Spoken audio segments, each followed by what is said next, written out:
I'm going to do a very short introduction because I will always miss something. So our speaker today is Michael J. Masucci. Hopefully I've pronounced it correctly. Michael has been curating digital art since 1984 and producing digital art and multimedia since 1980. And he's a founding member of EZTV. I was going to say EZTV, but no, it's EZTV apparently. You've got an impressive list of collaborators and venues that you've done work at. And I'm just looking at this. It's Getty Museum, Museum of Modern Art, New York, Institute of Contemporary Art in London, and it goes on. It goes on at Burning Man, Caltech. You know, very great list. I know that today is going to be a really exciting talk just based on our little pre-chat. So I don't want to take up any more time. I'm going to hand over to you. We're aiming to finish in about an hour. And that would include time for a few questions, but I'm happy to leave the channel open if there are more questions. Although being the evening here, I have to go and get myself some food afterwards. So maybe we don't leave it open, or if we do leave it open for longer, I might disappear and go get something to eat. So over to you, Michael. I'm really looking forward to our talk. Thank you so much. I'm going to share screen and... One thing to say is, if anyone can mute their microphone and cameras during the talk, unmute afterwards for the question, obviously. Yeah, over to you again. So welcome, everyone. Thank you so much again. And first, I'd like to thank Paul Brown, who is a member of the Computer Arts Society, a longstanding member who some of the people attending today have known for decades, like myself. You'll see a picture of Paul along the way. And what I'm going to do is tell a story.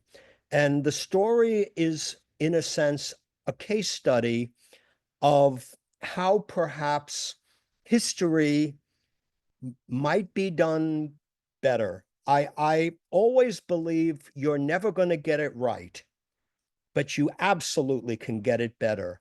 And by reaching out to organizations around the world, CAS has been the exemplar, but there are so many others out, and we begin to weave together a larger narrative. I will make the perhaps arrogant claim that some of the things I am going to talk about and many of the people I am going to mention need to be integrated into the larger canon of contemporary arts-based practice through a process I've jokingly called for over 20 years, hacking the timeline. Now, there are many people who understand something about EZTV. And I always now have to prelude when I say EZTV that if you simply Google EZTV, you may likely first find a now extinct illegal BitTorrent with the exact same name that was a place where you could find pirated movies and TV shows. That is not us. Years back, I was giving a talk like this, and some bozo in the audience screams out, "I just Googled you. You're being sued." No, that wasn't us. Nor I now have to call myself Michael J. Masucci because the last time I was in Paris in 2019 giving a talk with Dr. Greg Carpenter, who's in the audience today and who you will see something about later on, a woman comes up to me and says, "You're not Michael Masucci." I said, "What are you talking about?" And she puts up her phone and there's some picture of some young indie film director named Michael Masucci. And I said, well, I guess that's another Michael Masucci. And that is, in a sense, the lesson we're going to say today, is that history, I've been known to say history is the art of forgetting. That what we forget and what we leave out and what we do not prioritize is perhaps, if not as important, could even be more important than what is remembered. You're seeing a bunch of boxes that held some of the materials you will see in the course of this presentation. And they were held in closets for over 20 years until a few scholars, some of whom will be mentioned, began to take them out and and take them seriously. When we talk about EZTV, we have to begin with these two things, with a man named John Doerr and with, of all things, a very lowly analog half-inch Betamax video recorder. Any true story of EZTV is multiple stories. There is not one story of EZTV. There are many, and I'm going to tell you perhaps the least articulated one, which I would argue is ultimately the most important. But John Doerr went to Yale. He was a film scholar. He imagined coming to Hollywood and make movies. And John was an openly queer man at a time when that was career suicide. And John not only did not get in the door of Hollywood, but he did not get his works produced. So he decided to make them himself on half-inch on this Betamax deck. This was one of several that he made, 4 feature-length pieces, one of which was screened at the Pompidou in Paris a few years back. He had an idea that if Hollywood wasn't going to let him in, he was going to create his own system. And so he did. And at the same time in New York, I was living a very, very different life. At night, I was making a fool of myself playing ridiculously loud music, which I still do to this day, and being very much part of the photographic industry. There was a very legendary alternative music magazine from New York called Trouser Press, and at the time, they were nice enough to give me a credit for this mock-up design that they did for their 5th anniversary. But what I was really doing were very, very, very large scale images of some of the most iconic photographs in the world, official editions, working 2 days a week for Richard Avedon, in a laboratory called Modern Age Photographics, long extinct, that had this incredible hot rodded collection of equipment dating in some cases back to the 20s, retrofitted lithographic equipment converted to giant scale projection so that we could make some of the largest photographs that the world had seen at that time, all again analog, basically traditional darkroom technology, but on a massive scale. The largest images made during my tenure were 110-foot long photographs for Richard Avedon. But in this hodgepodge of equipment going back to the 1920s was a computer. And that computer was basically only used to time chemical processes, to time stroboscopic lighting we were experimenting with rather than incandescent lighting. And so I was very much a hot rodder. And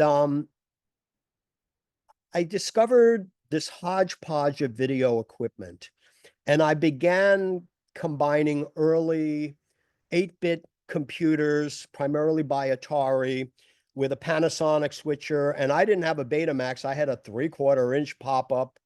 And by making feedback loops with this very, very early Atari video synthesizer, I was creating work that I was selling to clubs. I was very, very interested in making images that move. But I was also very interested in making images that had curves. And I couldn't do it with the very, very staggered, pixelated capabilities of the 8-bit computer graphics I could do on an Atari 800.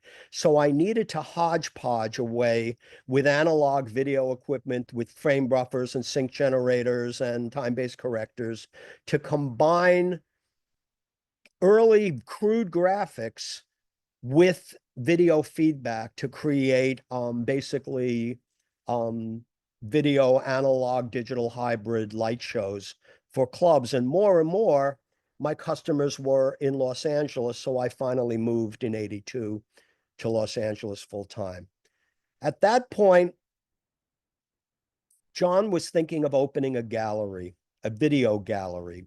I met him about 6 months before he opened the door, and then he did open what was called EZTV Video Gallery. It had about 20 chairs.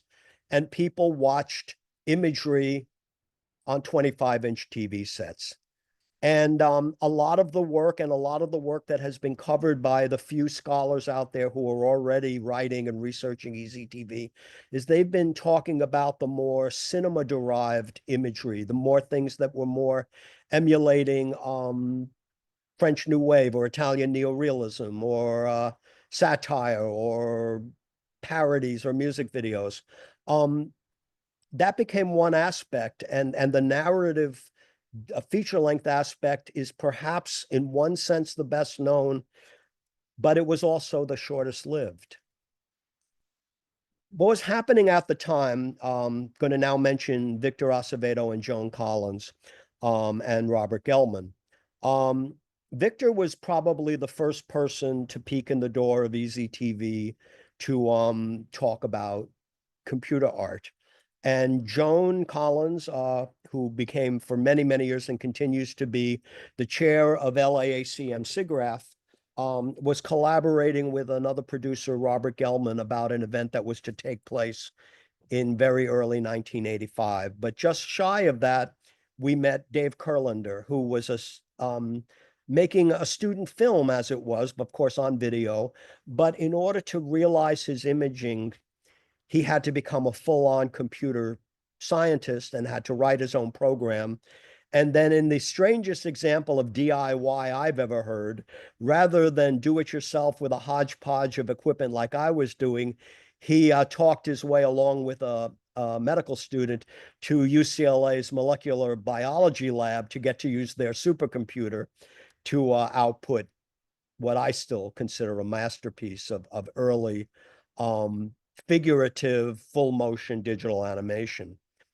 And we showed it as a work in progress in late 84, but it premiered officially in February of 85 as part of an evening that I consider a seminal milestone in Los Angeles's presentation of the merger of all of the arts that was going to become the world we take for granted. It was an amazing show called On the Threshold that Joan Collins and Robert Gelman produced. And a number of artists were involved. I collaborated with four different artists showing video, and it was the first time that EZTV work was shown in theater size, cinema grade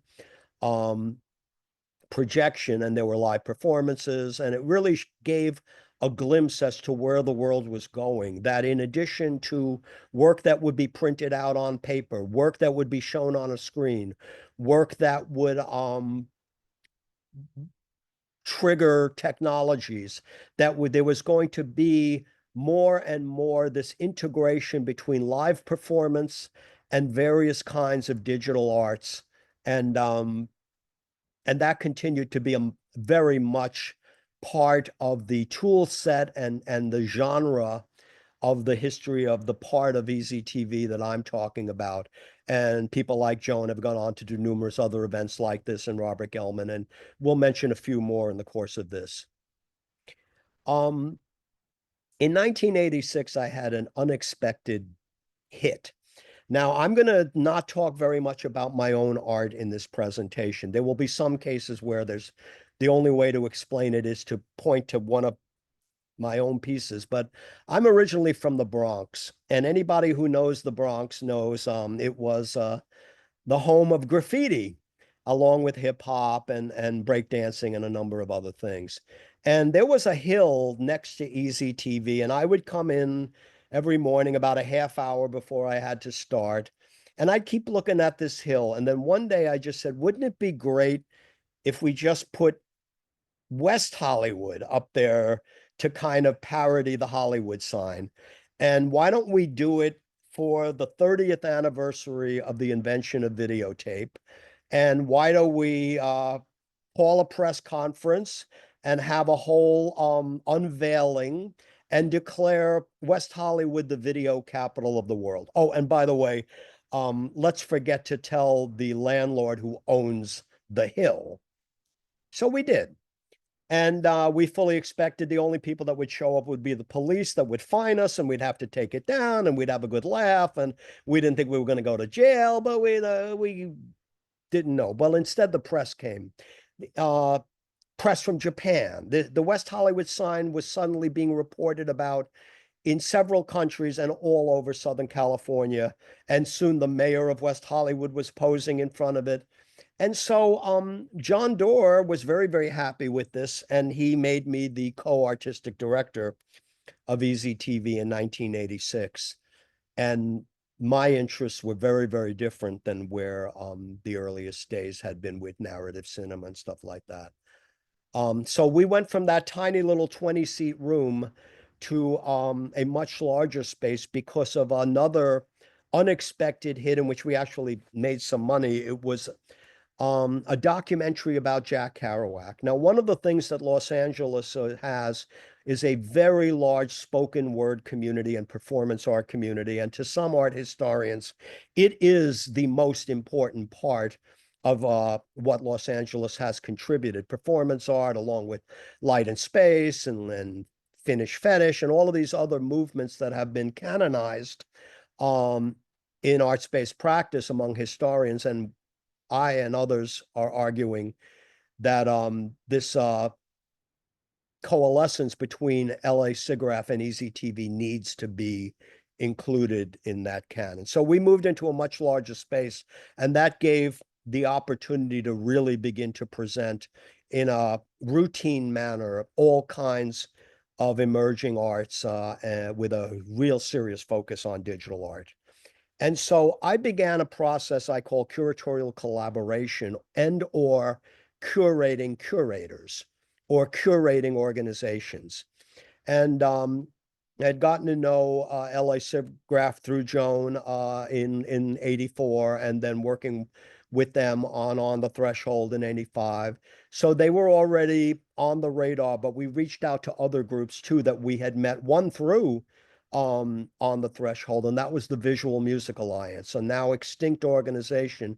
But the Visual Music Alliance was showing non-narrative, abstract work that they called visual music, and very, very interested in that. And a lot of it was admittedly originated on film, but more and more the newer pieces, of course, were video or digital. There was also a group called the California Outside Music Association, which was a group of experimental musicians that, of course, were experimenting with electronics, with technology, with early computer sequencers. So we started to have these people presenting on a regular basis at EZTV, along more and more with SIGGRAPH and the another group you'll see in a second. That other group was another extinct organization called the Los Angeles Center for Photographic Studies. And although their DNA was, of course, analog, film-based photography, they were very early adopters and understanding of that, along with Joan and her colleagues at SIGGRAPH, along with Victor, along with Dave Kurlander. A lot of people were understanding in Los Angeles computers were going to change everything. So LACPS had good contacts with Cal Arts and places like that. And there was a woman working for them called Michelle Hirschhorn, who had moved actually to the UK, I would say over 30 years ago. And the last time I spoke to her, she sounded like a native Brit and not like somebody from from the US. But through them, we started to show some of the classic works like Ed Emshwiller. I'm sure many of you are familiar with this 1979 piece that has been exhibited many, many, many times, but almost never in Los Angeles until we showed it. And so it began an ability to have EZTV serve not only to show the new emerging work, but to look back and show John Whitney and show Ed and show Michael Scroggins and many, many people who may have been being presented through the university system, through SIGGRAPH, through an occasional festival, but rarely in what was called a gallery. In 1986, up here at the top, this woman is Coco Khan. Coco was in 86 the chair of LA SIGGRAPH, and she had a wonderful idea that she then ended up expanding and growing way beyond us. But it's hard to look back for those of us who are not white-haired like myself, that there was a time when the idea of introducing computers to children, especially in an educational context, was controversial. And there were people who thought it was a bad idea, and that people thought it wasn't going to expand education, but stifle it. Well, people at SIGGRAPH definitely disagreed with that. And in one of the largest events EZTV ever had in its space, Coco Khan and her colleagues at SIGGRAPH did something called SIG Kids. And they filled EZTV with various kinds of computers, early Macs, various PCs, some Ataris, some Amigas, and a very, very early adoption. My guess is it was a 28K modem, hooking up EZTV to another place, to a school, so that kids could experience not only early animation and make their own and learn how to write some crude programs and to make some crude animations, but also to communicate with other students via this strange thing called the internet. This is 1986. By this point, EZTV had evolved very far beyond being a place where you saw just narrative video work, but had become a place that more and more groups like SIGGRAPH and others began to think of as a friendly colleague and a home for where they could present things that still at that time were largely inaccessible in Los Angeles. By the next year, we really went a big step forward. A Spanish curator named Antro approached us to do a group show, and called it Computer Superstars. And he didn't even have to finish the sentence. Of course, I said yes. And suddenly, much more arrived figurative animated work and print work was coming to EZTV in a group show. Now, in 1987, the great opera director Peter Sellers, not the British comedian actor, but the American experimental opera director, Peter Sellers, was given a budget by the County of Los Angeles to do a large festival called the Los Angeles Festival. And I just love Victor Acevedo, who has been so great at preserving things. He preserved this invite card, and the post stamp on there says Los Angeles Festival. So I was on the board of directors of a local aspect of the festival called Fringe Festival Los Angeles. And we put Computer Superstars in as that show in what was the only of over 800 events, the only event other than one other I'm about to mention, even remotely involved with computer art. That other event, which I also had part of the festival, was in collaboration with the local radio station KPFK. Now, this flyer is not the actual flyer from this event. I had sent off the ephemera and the video documentation of this event to KPFK many, many decades ago, and they don't have it. So other than a printed announcement in some of the programs for the festival and the witnesses who were there, you are going to have to take my word that this happened. And it did. Where we did with a now 56K, 58K modem, we hooked up West Hollywood, California via internet with Arthur C. Clarke in Sri Lanka, and had a year before the term video chat was coined, ostensibly by someone in Finland.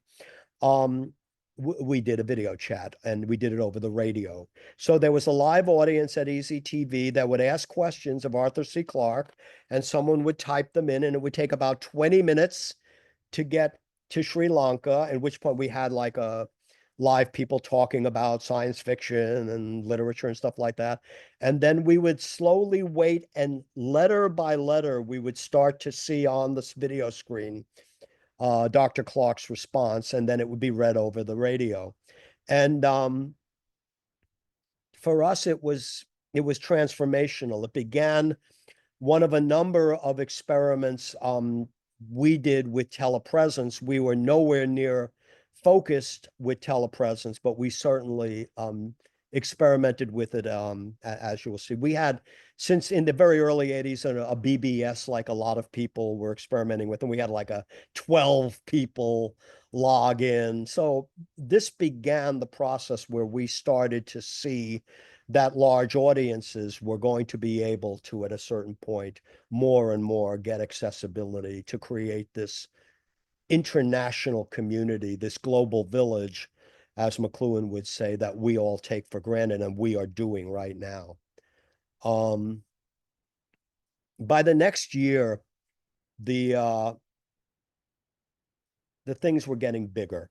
So I know how to animate. I know how to do some basic programming and stuff like that. But I was always really much more obsessed with working with live human beings than with animated characters. And so I sought to work with dance companies and performance artists and do live multimedia that integrated imaging, admittedly at this point, analog imaging triggered by computers and sequenced by computers.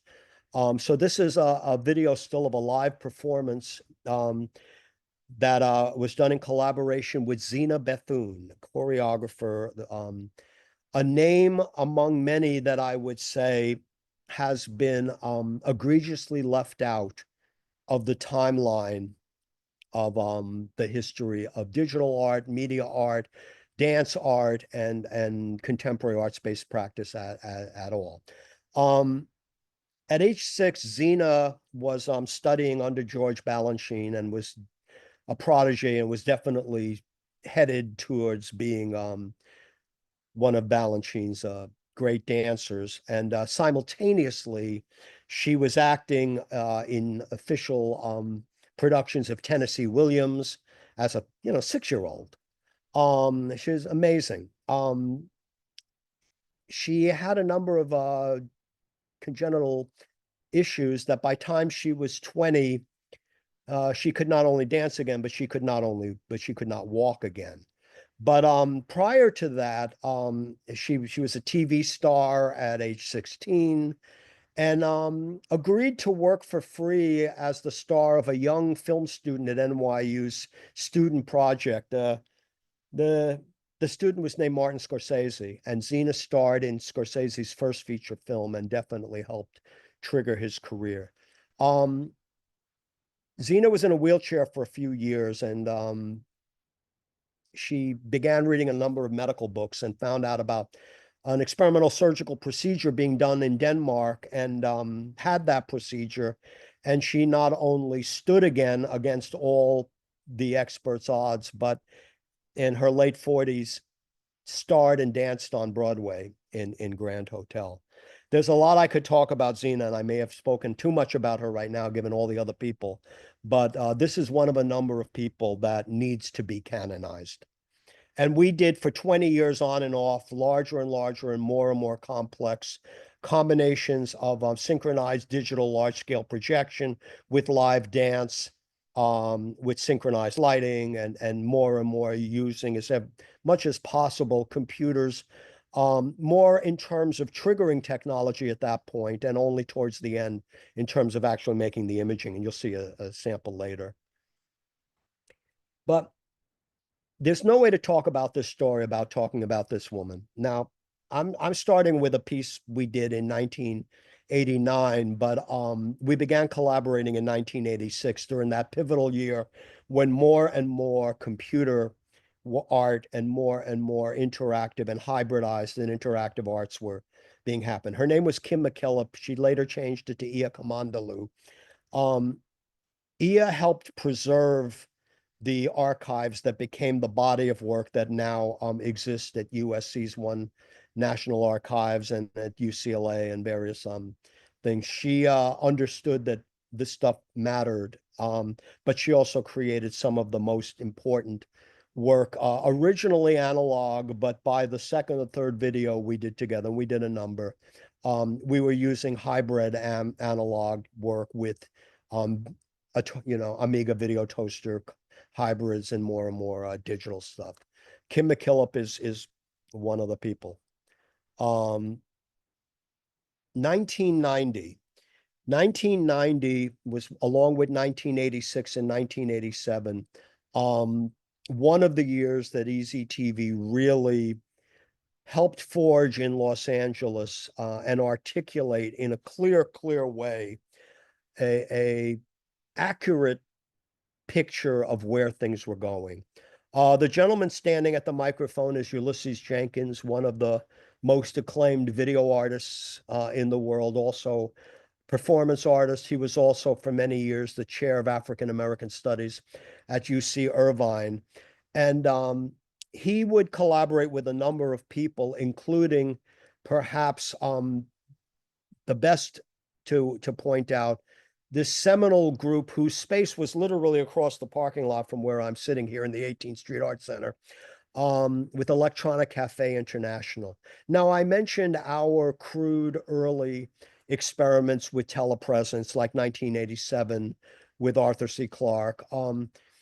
Kit and Sherry had been authoring the concept of telepresence since the 1970s and doing some of the seminal masterworks that are, a few of which are sneaking into the canon, essential pieces like Hole in Space and stuff like that.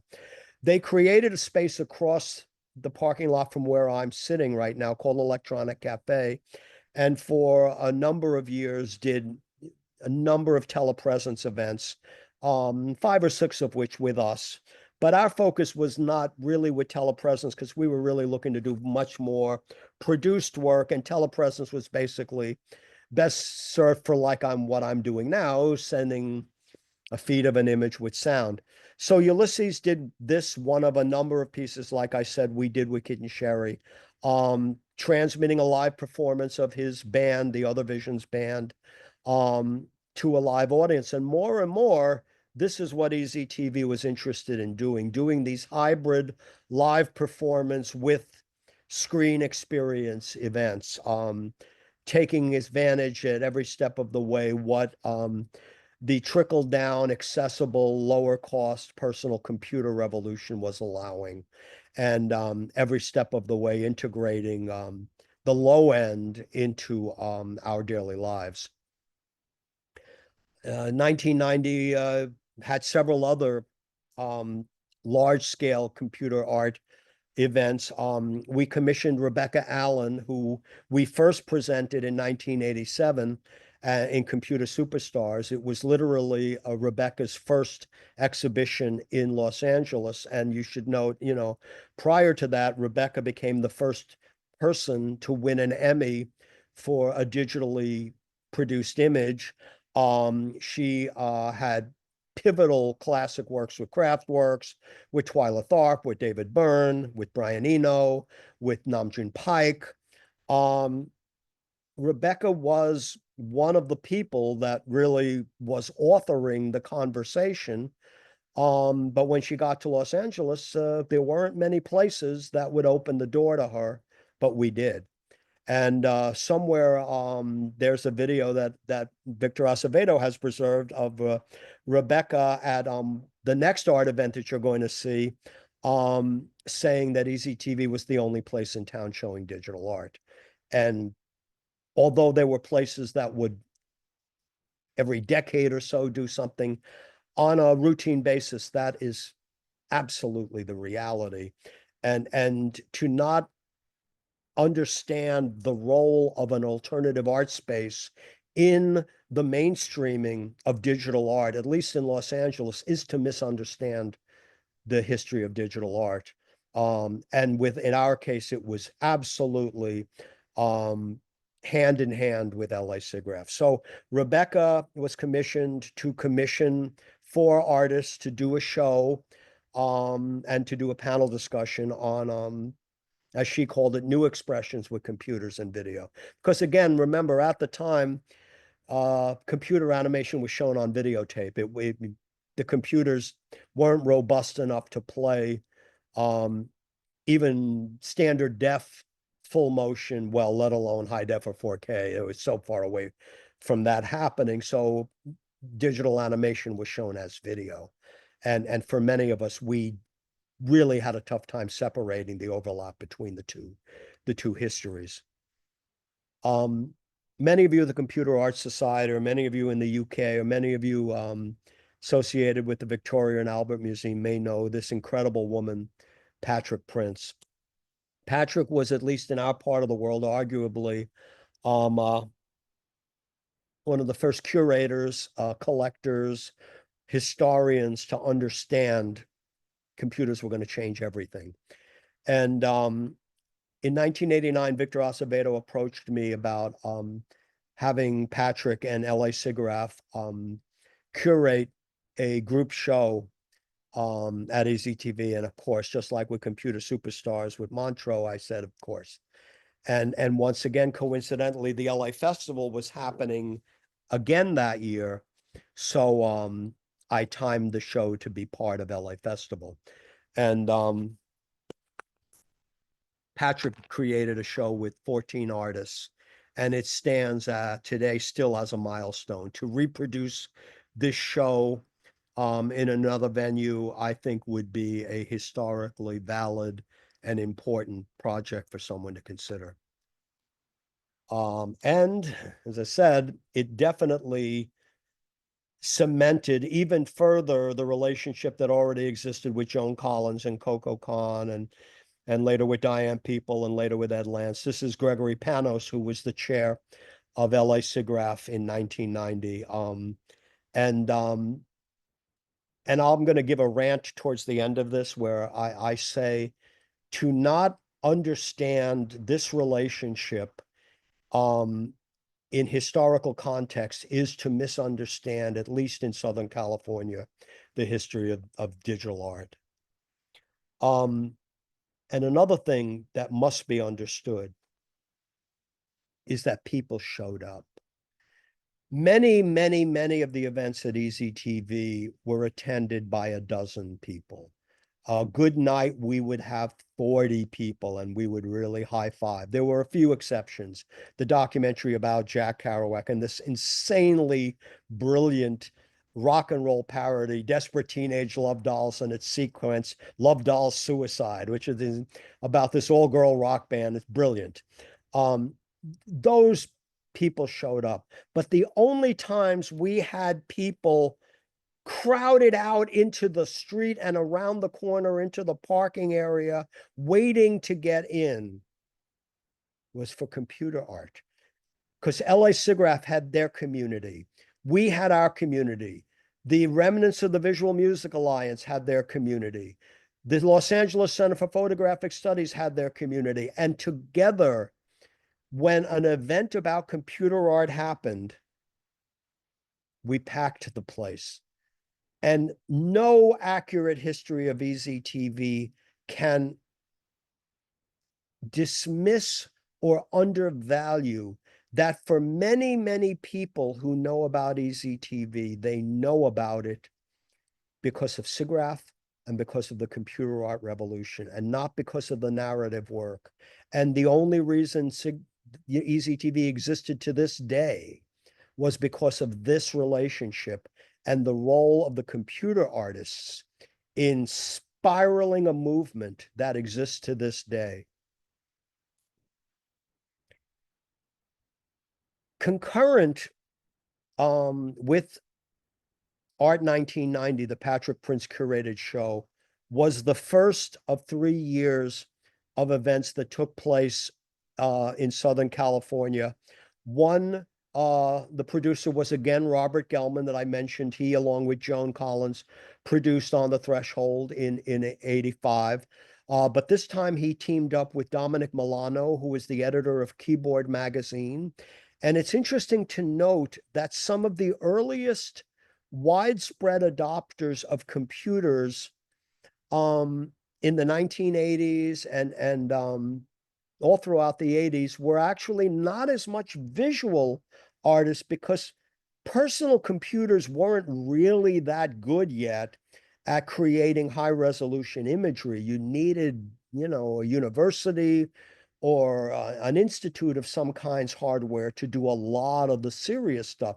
But musicians could latch onto this very well. First for sequencing, but then for recording, and then ultimately for sampling. So Keyboard Magazine, oddly enough, was a go-to publication for learning about computers and art. And they did 3 years of conferences, seminal conferences, bringing everyone from Bill Viola and Jaron Lanier to video game designers, to Electronic Cafe International, many, many other people, and us. And Kim McKillop that I mentioned before, she and I had this duo, a music video group called Vertical Blanking, and we participated in all 3 years. I would have to check with Bob Gelman, Robert, but I believe we may be the only people that participated in all 3 years. First in the art show, the second year giving a master lecture in which I premiered this low budget digital video hybrid, which was just shown in a retrospective, my first retrospective 2 months ago, which I'll talk about later. And for 3 years, conversation happened between all of the like-minded people, from the high end in video games to motion pictures to obscure little art spaces like us. And CyberArts is listed in the Victoria and Albert's recent book on the history of digital art from 1960 to the present as one of the landmarks, along with something I'll mention in a minute or two.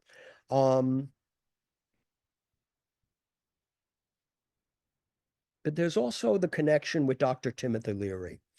In 1987, one of the computers that was used for the Computer Art Show was loaned to us by Dr. Timothy Leary. Now, Tim, probably best known and will always be best known as one of the gurus of the psychedelic era. But he was also one of the earliest adopters of desktop computing and arguably among the first people to write a book using a word processor, and a very, very early adopter of web sites and interactive media on computers. He did a number of events with us. And he had done a few, prior to this, but he did a series called How to Operate Your Brain, Electronic Brain Experimentations. And it was a combination of live performance, digital art, and the conversation that needs to happen, where philosophy and the role of art and science, which I'm going to talk about in a little bit, is so intrinsic to this conversation. On January 1st, 1993, John Doerr died. And the future was not clear, to say the least. John was great. He was brilliant. I loved him as a brother. John was a hippie. He didn't have health insurance. He died of AIDS, leaving EZTV with impossible medical bills. He would just simply write to the payee to the medical bills was EZTV. A month after John died, the American Film Institute, which had at that point for 12 years, and I think they continued for a few more years, they had what was called the National Video Festival. And for those who still insist that John be thought of as a filmmaker, I would make note that it was the National Video Festival that named their 12th year a month after John died in his name and in his honor. But for those who think that the computer side of EZTV began after John died, it simply wasn't so, as I've pointed out. And there were many things that were in the works prior to his death that then ended up happening over the next year. Dr. Peter Lunenfeld of UCLA curated a show called Pictures from the Hyperworld, where not only did he have a group show of wall art, of computer art, but a panel discussion with leading thinkers, plus me, on where this was all going, and to anticipate and articulate the revolution that was happening around us that was still largely ignored by the popular press. But the popular press began to take note, because one of the things that Patrick Prince and I did about a year before John passed was put in motion something called Cyberspace Gallery. And Cyberspace Gallery was certainly not the first art gallery dedicated to digital art. No one has said that, and no one would. But at least in Southern California, it arguably was the first one that got any attention. And it really started to mainstream into the common vernacular the notion that computers mattered. Now, this article I always laugh at, because I got in print something that was a pet peeve of mine. At the time, I was always bugged by the term computer generated. Now, today with generative AI, and maybe it's a conversation needs to be revisited, but I was fiercely adamant that computers don't generate anything. They do what they're told if you're lucky. And I was very much against the term computer generated. And in this article about Cyberspace Gallery, the journalist mentions computer generated, and I correct her. I said, I'm guessing you're going to write this article on a word processor, right? And she said, yeah. I said, does that mean the article was computer generated? And she said, I get it. I get it. And we started to get, so that was the LA Reader. This was the Los Angeles Times, a big break. Suddenly, writ large, the art world, which completely ignored all of those years of shows I told you about, and the film world also ignored all of those shows that I mentioned up to this point. Finally, almost a decade into the conversation, we're starting to get some noise. And then even internationally, in March of '93, Computer Graphics World, and it's funny, the cover story, which is about Cyberspace Gallery, computer art still struggling for acceptance. My friends, I dare say that here, a quarter into the 21st century, computer art, a lot has gotten better, but computer art is still, to some extent, struggling for acceptance. And part of what I think our mission needs to do is to articulate ways to put all of these narratives, because I hardly claim that ours is the only one, but we need to memorialize, and we need to build a body of evidence and knowledge to show that for 70 years, computer art has been some of the most exemplary and important contemporary art. And it needs to be mainstreamed into the art fairs and into so many more museum shows. And so much of this history and all the other histories needs to finally matter. The IEEE, again, the people that were covering us, besides the few mainstream stuff like the LA Times and the local papers, it were those organizations predisposed to already knowing about computer graphics. So in a sense, we were still in a ghetto, but we were building our community more and more. By the end of '93, John Doerr has been dead slightly less than a year, but something that had been in motion for a while. So the largest convention center in LA is the Los Angeles Convention Center. And in December of 1993, it reopened and re-expanded, quadrupling its size. And for its first show, it threw an art fair called Art LA '93. And they invited myself and a DJ from one of the local radio stations, KCRW, one of the most experimental and progressive music channels in the nation, to curate a program they called Fast Art for the Accelerated Culture. And right here in this art fair, where they were showing you know, the standard fare, abstract conceptualism, and all the kinds of different art that LA is known for, light and space, and Finnish fetish, and various kinds of conceptual work. They gave us a huge space to exhibit digital art. And the word kept getting out. In January of 94, EZTV moves. Now, when John Doerr died on New Year's Day, 93, vertical blanking, the work that Kim and I were doing was, we were really on a roll. We were being supported by Sony. We were experimenting with state-of-the-art equipment. We did the grand finale to the last CyberArts International Conference on Halloween a few months before, and a few weeks before John died. The Macintosh Users Group of Los Angeles commissioned us to do this major performance.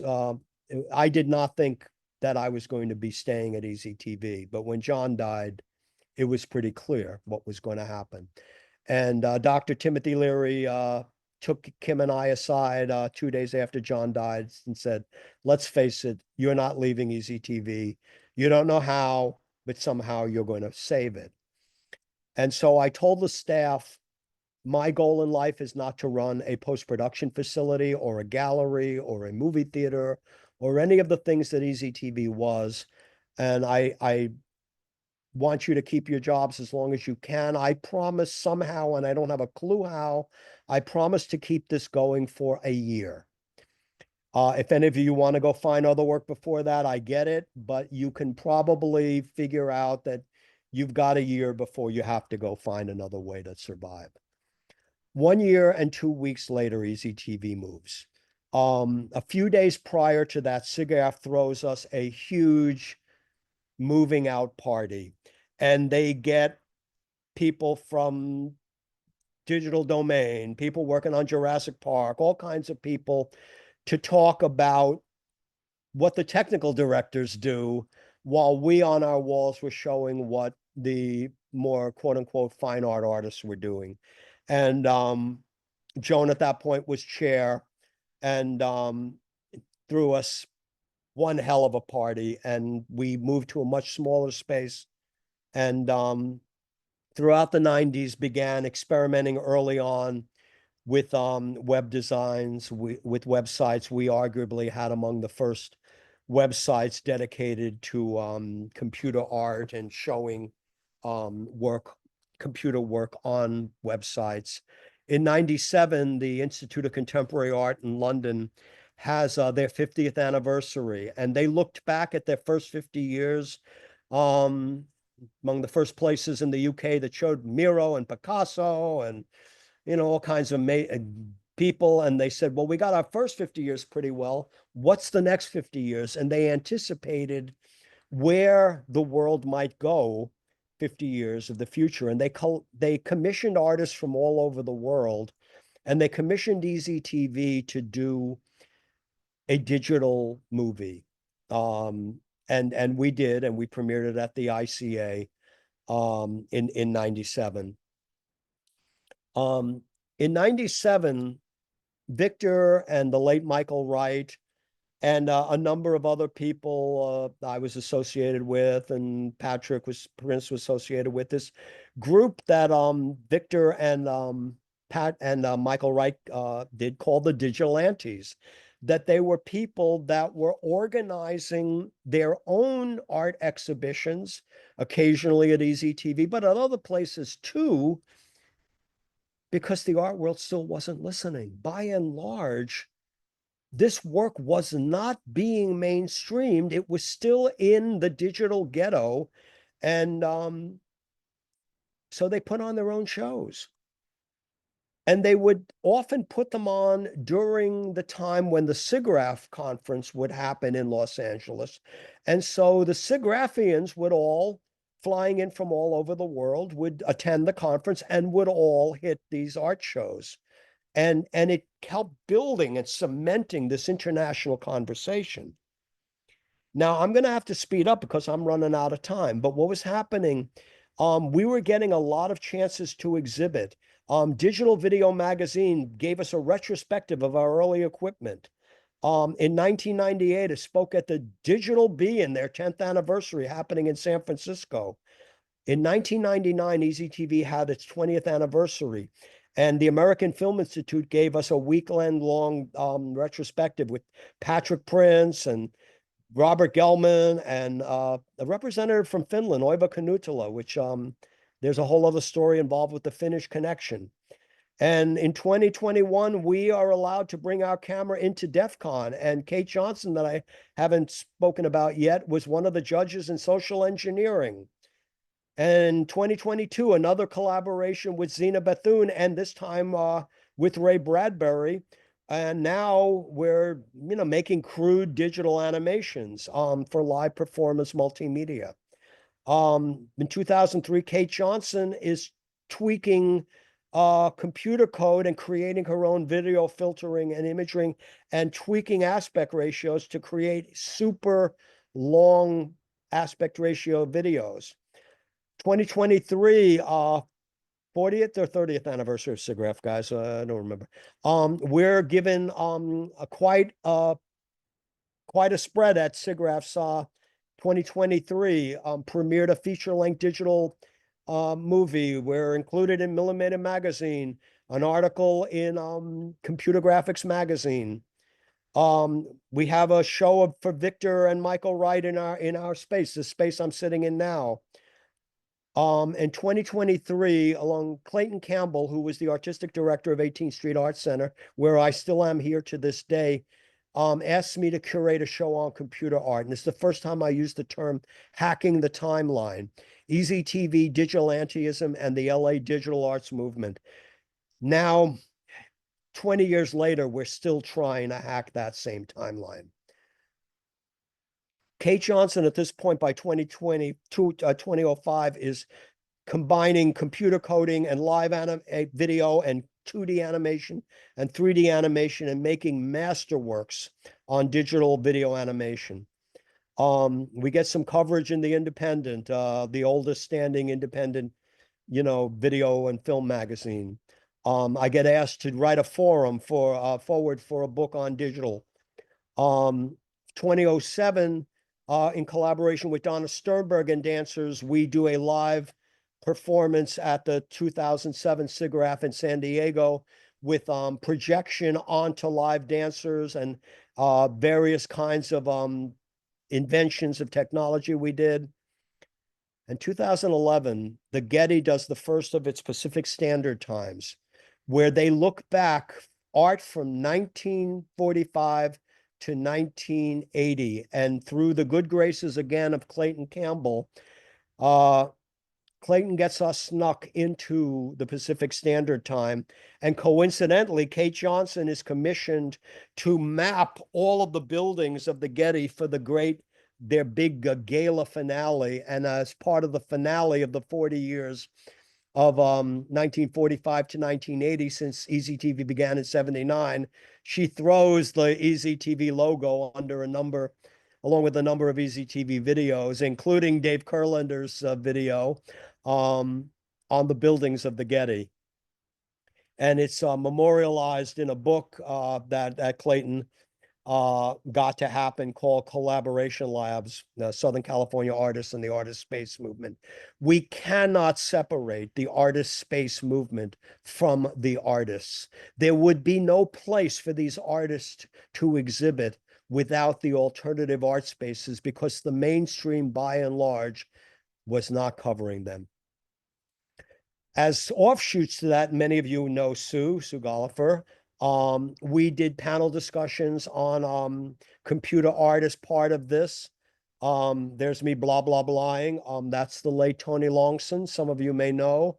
That's David M. That's the late Michael Wright. And there's Paul Brown, longstanding member of CAS that some of you may know, speaking here, literally in the room I'm sitting in. And we expanded the work that came out of there. One of our core members at EZTV is Kate Crash, and she used digital video to create a documentary on many, many amazing Los Angeles artists, all women, and the still under-discussed and underrepresented role that women have played in the arts, certainly in Los Angeles, the arts everywhere. And very much that case is represented in the computer art world, where many, many people, Patrick Prince, Jones Collins, Rebecca Allen, Vibeke Sorensen, Coco Khan, I could go on and on and on and on, Barbara Nessum, were given voice when the mainstream art world largely was not. In 2014, USC's One National Gay and Lesbian Archives takes a lot of our collection as part of their archives. I mentioned John was an openly gay man at a time that was career suicide. Many of the original EZTVers were openly gay men, and then the AIDS pandemic happened, and EZTV became a group largely represented by queer artists to those of us who survived and lived to tell the tale. 3 months of exhibitions happened, and including our first review in Art Forum. But One National Gay and Lesbian Archives, David Franz, the curator, knew enough that there is no way to tell this story of EZTV without telling about EZTV's computer love and how it changed EZTV and West Hollywood. And we did a panel discussion, several exhibitions. This is Andrea Forander, a young British scholar who did a presentation. This is Kate Johnson, that's Andrea, that's Rebecca Allen, Joan Collins, that's some guy, and that's Donna Sternberg giving a panel in West Hollywood years after we moved away about the role that digital art played in EZTV's history. And for the grand finale, we went to West Hollywood Park where EZTV had begun, and we turned the park into a giant immersive experience in partnership with Joan Collins and SIGGRAPH. And one thing I do have to spend a minute to tell, because nobody seemed to get it, is that there were all these large scale projections, moving animations and stuff, and Donna Sternberg and dancers dancing live. But these images that would pop up on this building or pop up on this giant floating building or on various other surfaces were live digital avatar animations being puppeted in real time by a dance company, Vanessa Blaylock and Dancers in The Hague, in the Netherlands, that was watching our performance on a smartphone and then responding in real time with very little lag time and collaborating and dancing with the live dancers. And most people just thought they were canned animations. And part of the telling of the story is that it's so tough to, in a soundbite, articulate the technical aspects of what is often happening. The next year, I'm asked to speak at the United States' National Art Historian Conference. And I said at the time something, I said, was there ever a time when art and science did not work hand in hand? And I said, could you imagine the Sphinx, which is, last time I checked, sculpture is art, and the largest sculpture in the world is a work of art. Can you imagine it without a little knowledge of math and engineering and geology? No, art and science have always worked hand in hand, informing and inspiring each other, which is something, as I go quickly through the next decade, will be a kind of interesting point towards the end. That same year, Kate Johnson took her, use of widespread, Burke, and mapped an entire art center, Bergamon Station Art Center, about 10 blocks from where I am, with 3 Christie 35K projectors ganged together with hypnotizers, with various projectors on others buildings with lasers, and with this giant light bright toy that kids and adults made their own art live in. 2017, her last big piece, as she was quite sick at this point, she maps for the 50th anniversary of the Center Theater Group, LA's seminal and exemplary live performance space. She maps LA City Hall, and for the hoi polloi who literally were spending $25,000 a ticket to sit and get a close view, she turned their dining room tables into giant immersive interactive video screens. And the imagery on the tables matched and choreographed to the images on the building, along with synchronized robotic computerized lighting on the trees of the park. In 2019, two scholars, Sibylle de Lorians and Pascaline Moracon, did 5 events, 4 scheduled events, and then a month-long exhibition at the Kandinsky Library in the Centre Pompidou. They had been studying EZTV's history, primarily the narrative early part, but again, they had, an entire display of the computer side, and there's the program for Art 1990 and many of the things that I had mentioned.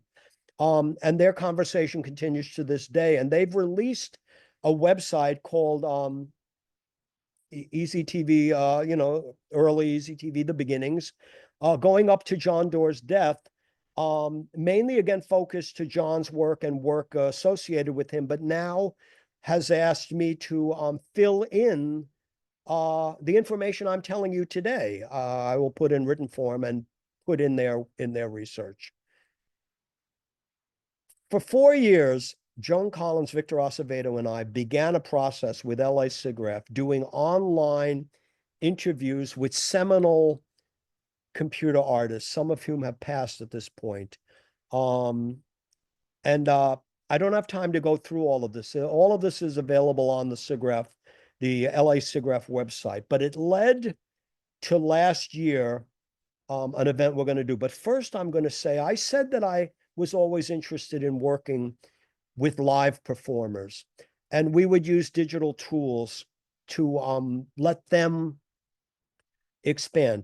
This is Nicolina Lawless, a brilliant woman, performance artist, actor, writer, who in her mid-30s was finally diagnosed with autism, which suddenly her life made sense.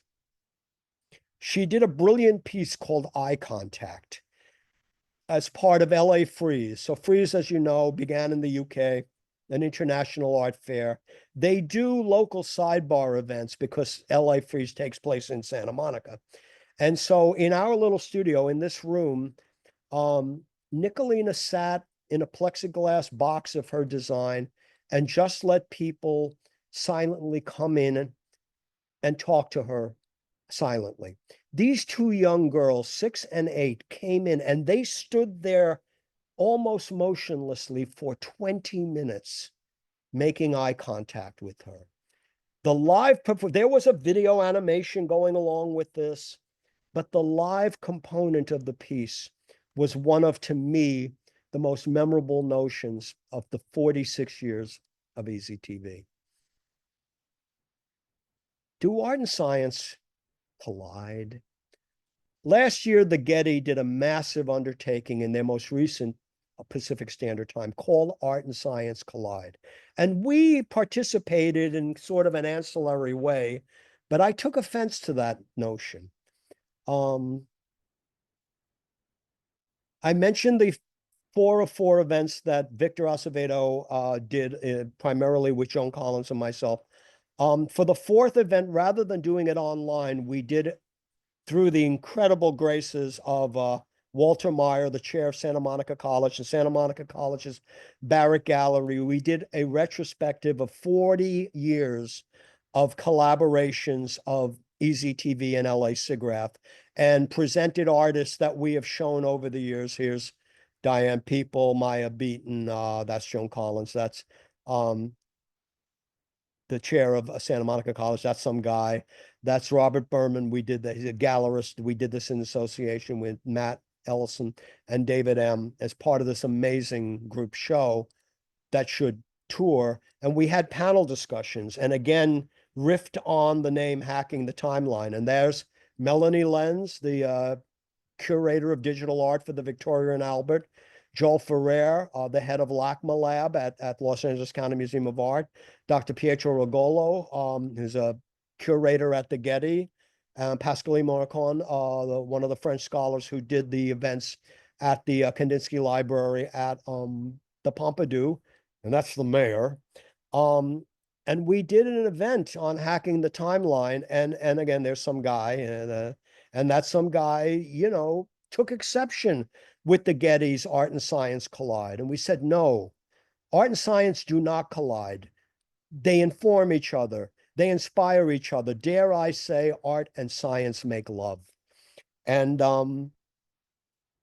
Art in America magazine was nice enough to include that panel discussion in among the best of the over 70 events in Pacific Standard Time, and quoted that event. And the DNA show that I showed you got also a really, really nice review. Do art and science really collide? To me, the analog component of digital needs to never be forgotten, and that's the human element. This is a still from one of the digital animations we showed in Pacific Standard Time at Lois Lambert Gallery by Edith Soot, and the human aspect is unconscious, cannot be ignored. Um, Also, the idea of we cannot talk about digital art without all of the implications. Win Schwarthouse, a noted author and information security expert, has raised questions about where we're going. Of course, there's lots of good, but we must articulate the downsides too, and anticipate them.